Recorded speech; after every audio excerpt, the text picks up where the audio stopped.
Another completely crucial aspect of our bailout restriction, the terms that we should be giving financial assistance to during this pandemic, is the tax avenue.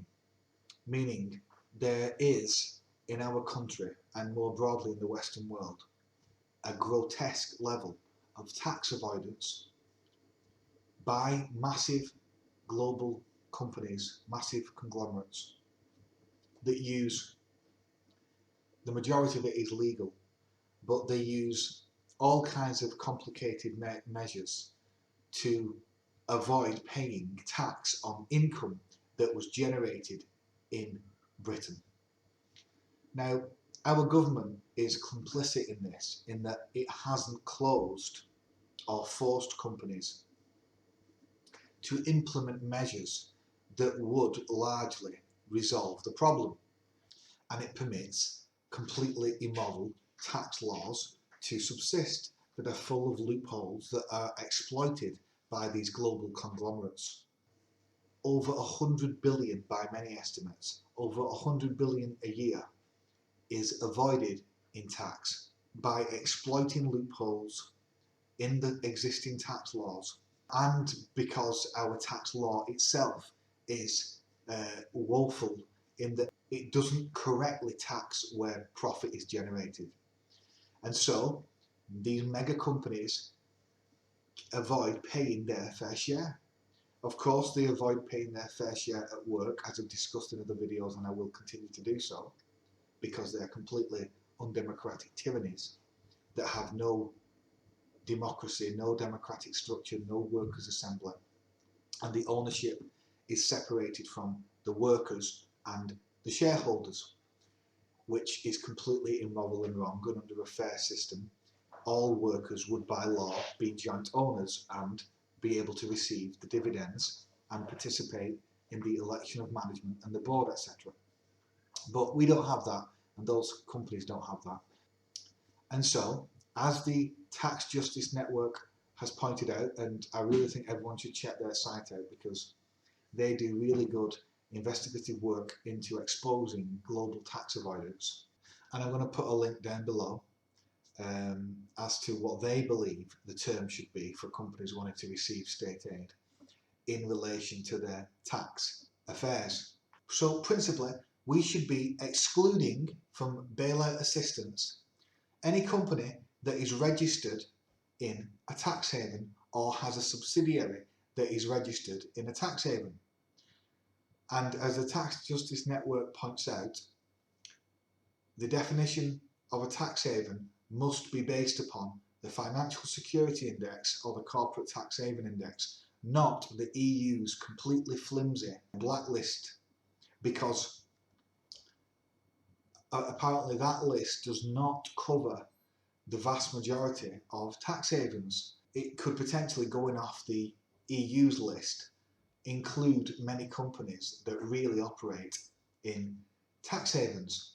The EU has, it has been reported, announced that it will be restricting financial assistance to companies that are in tax havens. But clearly the UK has not applied equivalent strings. The only exception that would allow them to receive state aid, if they're based in a tax haven or one of their subsidiaries are, would be if they can prove that the basing in a tax haven was for legitimate business interests, like they did legitimate business sales and work in that country, not just were registered there purely to avoid tax in other jurisdictions. And that brings it to the second point, is that all companies, all multinational companies, because of course this doesn't really concern companies that are small to medium enterprises, because then they don't operate internationally and they don't have the financial apparatus to do these elaborate tax avoidance mechanisms. So we're talking here about massive multinational companies. The second requirement in regards to tax arrangements that we should be stipulating for any firm that wants to receive state aid, we should be requiring of them to sign up to country by country reporting and that is based upon, as the Tax Justice Network points out, the Global Reporting Initiative standard. And what that would do is, that would enable us to discover if a company's subsidiary that's based in a tax haven is there for legitimate business reasons, like is actually carrying out, productive work in that country and contributing to the economy, etc., and not just there to avoid tax. But we can only know that if we have country by country reporting, which we don't currently have. So we should force all them companies to sign up to this measure. So by the end of 2020, and if they don't, they have to send the money back. It's nothing radical about this. This is completely what a normal country should do. Now, of course, if any company won't sign up to these terms and instead does actually go bust, then we wouldn't want a situation where potentially millions of workers are becoming unemployed. They can't be furloughed, and they have to face the misery of universal credit of £409 a month, which is pathetically inadequate and should be more than doubled. But the Tories won't do that, of course. So where they do go bust, the government should step in, and the public we should nationalise them. We should buy them at a fraction of the cost, kick all the shareholders out and the bad management and the board of directors, etc. And we should run it in the public interest. And we should implement some of the policies that have just been discussing about in the previous videos. Make them bastions of what a democratic workplace should look like, with legally mandated pay ratios, with a full democratic structure to the workplace, with a deliberative assembly, essentially, with workers being able to vote on the principle of one worker, one vote for policies and salaries and so forth, with the ability of workers to elect management and the board, and workers receiving ownership and dividends through shares.